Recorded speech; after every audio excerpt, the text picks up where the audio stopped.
Mosher. I'm an adjunct professor in the sustainability department. I have been teaching at Stony Brook for 2 years, as well as Suffolk Community College. I typically teach in the journalism school because I was a working full-time journalist for about 10 years. Currently, I work at Northwell Health as a public relations specialist for the Feinstein Institutes for Medical Research, taking all the really great research that our scientists are doing and translating it for the general public.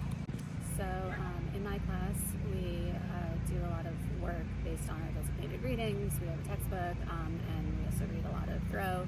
But what I like to do is bring in kind of my expertise in media, and I will have my students talk a lot about what's going on in the current news cycle. So whether it's environmental, whether it's political, whatever happens that day in the news. I often have my students kind of relate what's going on in today's world versus how, say, Thoreau explained nature and the environment back when he was around. So I have a lot of discussions about that type of stuff, and the students seem to really like it. The engagement's really good, so I think they're having fun.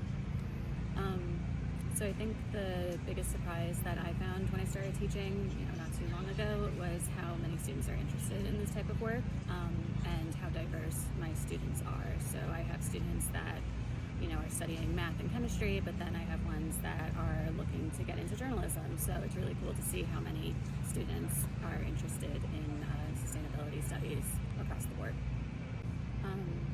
So to combat hopelessness, I often feel, and I think my students often feel, that when we're talking about kind of the news cycle and just what's going on in the world, no matter what side of the political spectrum you're on, it's a very busy time.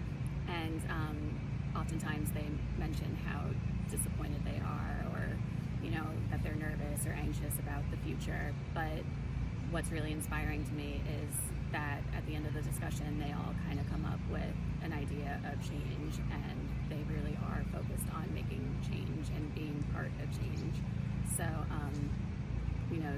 joining this class, it's given me, I guess, a renewed hope in the younger generation, that there are people out there who care about the environment, who care about nature, who want to make a difference, and are going to be here to make that change.